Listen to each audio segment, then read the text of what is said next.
कहानी का नाम है बेचारा कॉमन मैन। शीर्षक देखकर रूढ़िवादी साहित्यिक पिता पितामह और प्रपितामह सिर ठोंक लेंगे, कैसी उच्छृंखलता है। और अन्य भाषाओं के शब्दों के स्पर्श से पल्ला बचाने वाले पंडित घृणा से नाक सिकोड़ेंगे। ये क्या खिचड़ी है। और एक पैर जमाने के पहले ही दूसरा पैर उठाकर लॉन्ग जंप करने को उतावले, हर एक विचित्रता को प्रगति मानने वाले प्रगतिवादी लोग मेरा नाम लिखकर चूम लेंगे और 10 बार सिर से लगाएंगे। कैसी नवीनता है, इसे कहते हैं प्रगति। और मेरा दुर्भाग्य कि मैं इनमें से कोई नहीं। कहानी के नाम की भी राम कहानी है।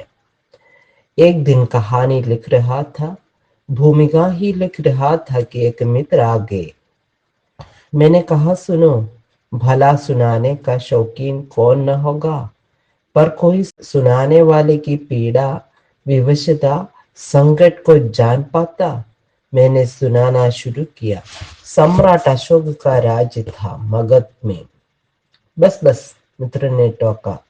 प्राचीनता के बैंक में जमा की हुई गौरव की बपौती में से कब तक धन निकालते रहोगे? ये अच्छा नहीं। अब तो तुम कभी कभी झूठा जाली चेक बनाकर भी धन खींचने लगे। जीवन में यथार्थ से पराजित होकर प्राचीन के कल्पना लोग में शरणार्थी बनाकर विचरना चाहते हो।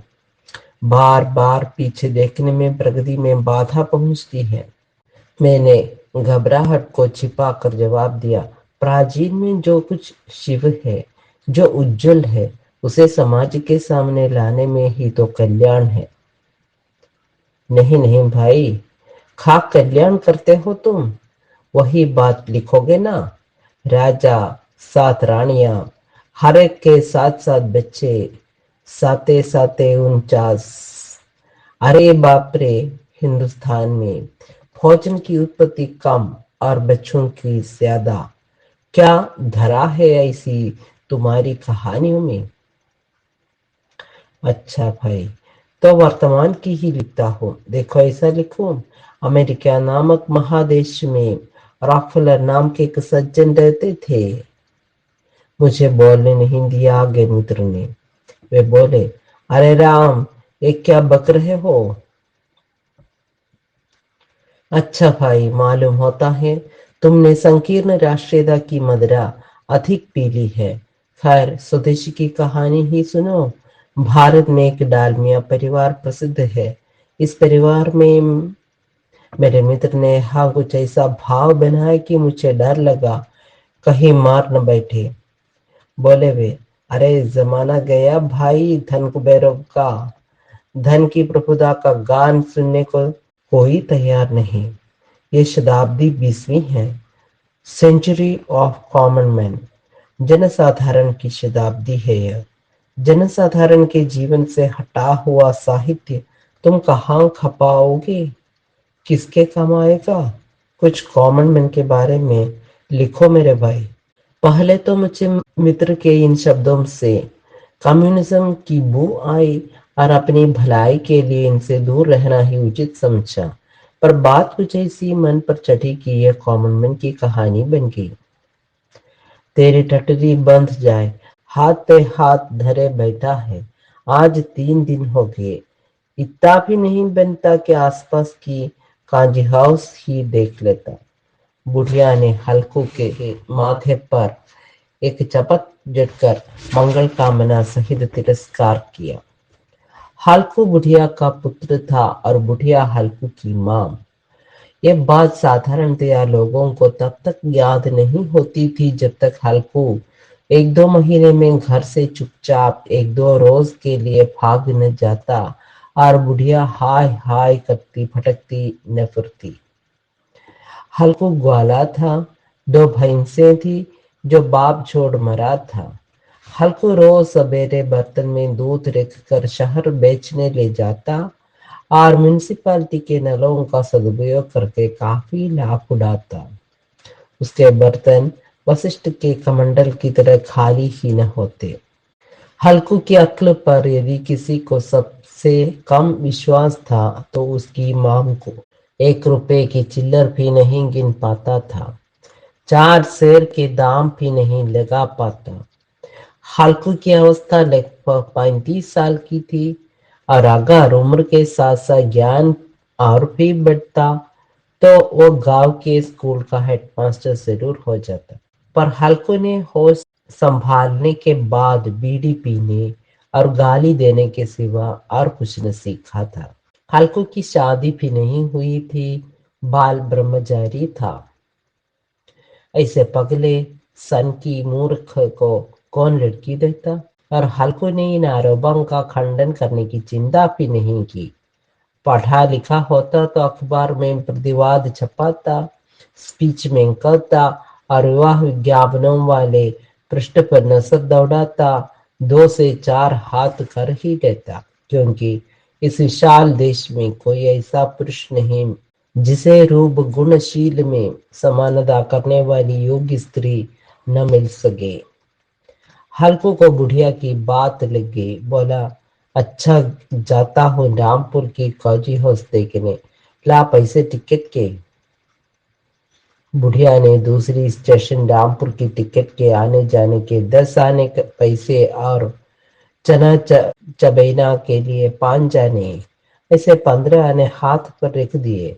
हल्कू ने लाठी उठाई और चल दिया। स्टेशन जाकर टिकट लिया और जल्दी जल्दी में सेकंड क्लास के डिब्बे में ही घुस पड़ा। उसी दिन रामपुर में पर्चे छपकर बन रहे थे।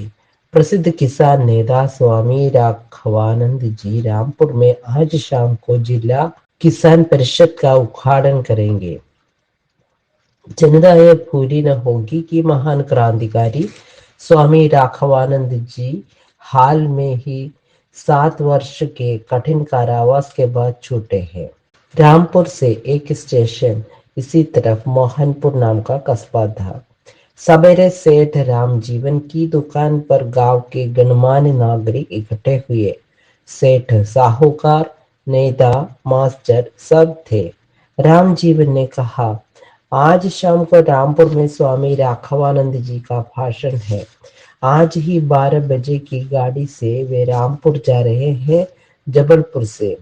अगर 2 घंटे के लिए अपने हम उधर जाए तो गांव के भाग्य खुल गए, समझ लो।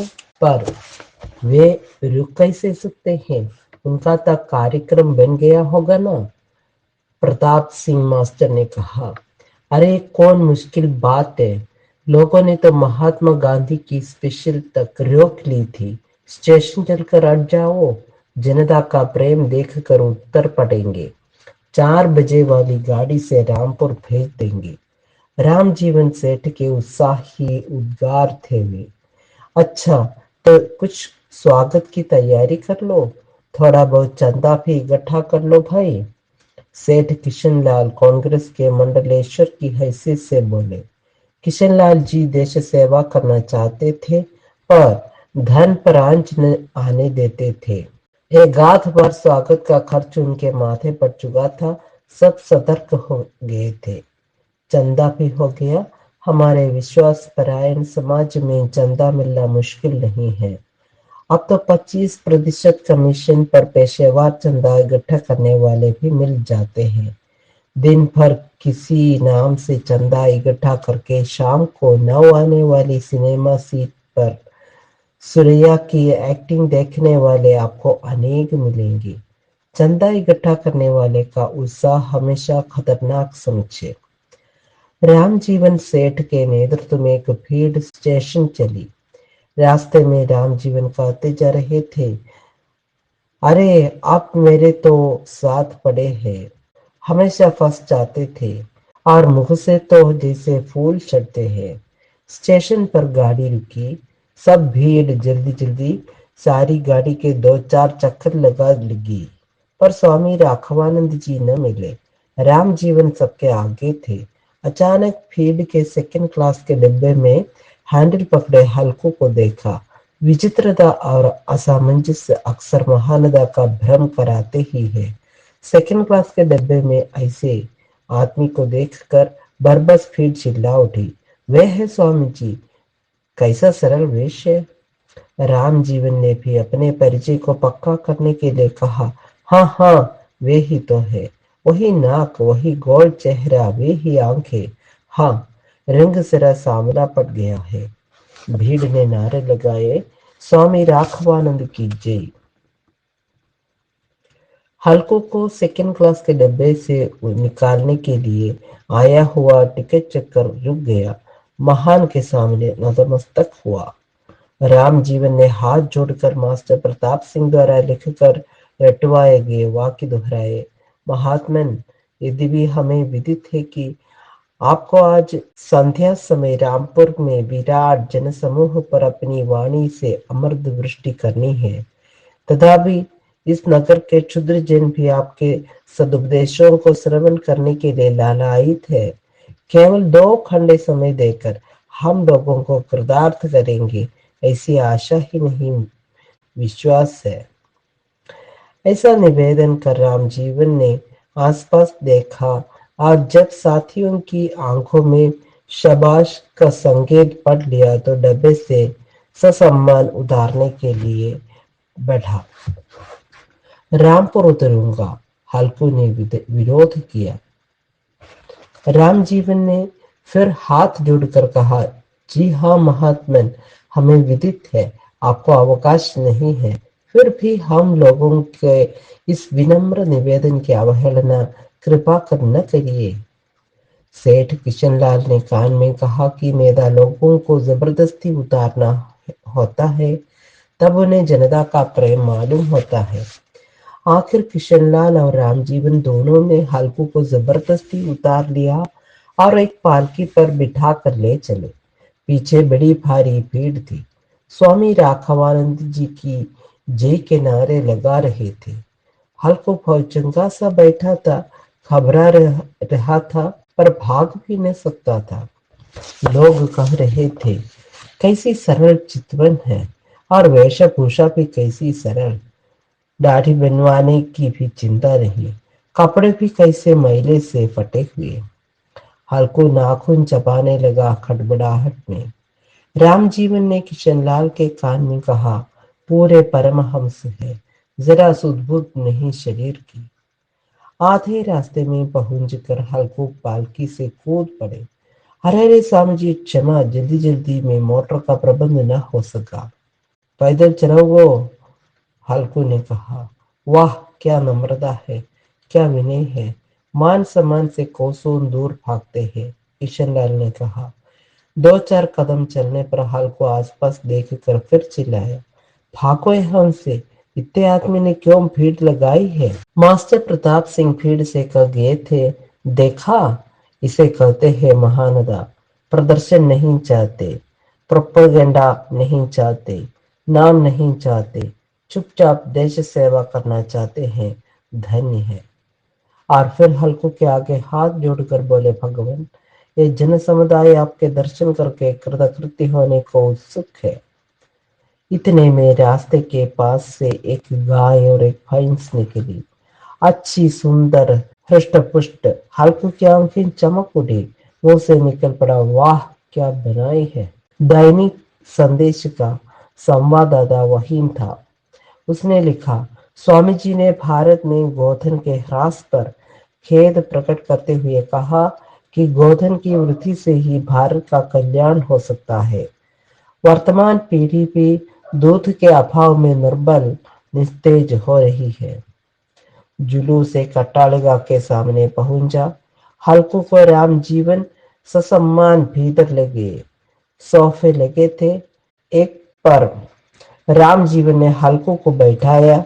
हल्कू ज्यों ही उस पर बैठा, त्यों ही स्प्रिंगदार सोफे में छाती तक समा गया। घबरा कर एक चिहुक के साथ दूर कूद गया और एक कोने में फर्श पर बैठ गया। एकत्रित जनसमूह आश्चर्य से देखने लगा, पर रामजीवन ने मुस्कुराकर बुद्धिमानी से सिर हिलाया और धीरे धीरे कहा, स्वामी जी सादा जीवन पसंद करते हैं। जब तक भारत में किसान राज्य न हो जाए, फर्श पर सोने की प्रताप प्रतिज्ञा कर ली है। जन समूह धीरे धीरे चला गया। सब सभा की तैयारी में लग गए। राम जीवन ने चाय बनवा कर भिजवाई। हल्कू ने जल्दी से प्याला पकड़कर मुंह से लगा दिया। गर्म चाय थी। मुंह जल गया और हाथ से प्याला छूटकर फर्श पर गिर पड़ा। नौकर घबरा कर मालिक के पास गया और हाल सुनाया। दैनिक उत्कर्ष का संवाददाता वहीम बैठा था। उसने लिखा, स्वामी जी ने कहा कि चाय भारत के नौजवानों को बलहीन बना रही है। यह विषय है जो देश के जीवन को खाए जा रहा है। इससे देश के लोग निस्तेज बलहीन हो रहे हैं। चाय का उपयोग बंद होना चाहिए। थोड़ी देर के बाद मधुर पकवान बनवा कर राम जीवन ने भोजन के लिए भेजी। हल्कू ने साग रोटी और दाल के सिवा और कुछ न खाया था। पहले खाना ध्यान से देखा और फिर बोला, भाजी रोटी। साप्ताहिक इंडियन हीरो पत्र का संवाददाता भी आ चुका था। उसने लिखा, the Swami ji advised simple food and emphasized on the need of taking green vegetables। इधर जबलपुर किसान सभा का एक तार रामपुर किसान परिषद की स्वागत समिति के पास पहुंचा। स्वामी जी अस्वस्थ है, नहीं आ सकते। और रामजीवन ने मोहनपुर से एक तार रामपुर किसान परिषद की स्वागत समिति के सभापति को किया। Swami ji detained, welcome in the evening. Swami ji रोक लिए गए हैं, शाम को आवेंगे। स्वागत समिति के सभापति के सामने इन दो तारों ने बड़ी समस्या खड़ी कर दी। आखिर उन्होंने तुरंत कार लिया, 10 मिनट में मोहनपुर आ गए। राम जीवन ने देखा तो प्रसन्न हो गए। बोले, अच्छा हुआ आप आ गए। स्वामी जी मोटर से ही चले जाएंगे। क्या कहना है साहब, बड़ी सौम्य मूर्ति है, कैसे सरल है, किसी बात की परवाह नहीं, विचारों में मग्न, फूले से रहते हैं, बातचीत भी नहीं करते। हम लोग तो बस कृतार्थ हो गए। आइए दर्शन कर लीजिए। आपका आप भी। सभापति बोले, अरे क्या कर रहे हैं आप? जबलपुर से तो तार आए कि स्वामी जी अस्वस्थ है, नहीं आ सकते, और तुम कहते हो यहाँ। राम जी में बड़े जोर से हंसे। ये है राजनीति। किसी खिलाफ पार्टी वाले ने झूठ तार कर दिया होगा आपको। आइए देख लीजिएगा। सभापति जी चले उस मकान की ओर जहां हल्कू बैठे थे। बाहर काफी भीड़ थी। सभापति जी के साथ जबलपुर के किसान मित्र साप्ताहिक के सहकारी संपादक पंडित कौशल नाथ ऋषिकेश भी आए थे। ऋषिकेश जी के यहाँ हल्को आज 7 साल से दूध लेता है। ज्यों ही ऋषिकेश जी कमरे में प्रविष्ट हुए, त्यों ही हल्को उठा और उनके पैर पर गिरकर रोने लगा। मना भैया, मेरे को बचा लो, जे मेरे को मार डालेंगे, मैं तो भाई। बस यही हल्कू चूक गया, वरना उसमें और स्वामी राघवानंद में कोई फर्क नहीं था अभी तक। हल्कू ईमानदार और सीधा होने के कारण आजीवन संत के पद का लाभ नहीं ले सका। वह भाग गया, पर जो उसे राघवानंद बनाकर स्वार्थ साधन करना चाहते थे, उनके मुंह जनता में बहुत दिन तक नहीं दिखे।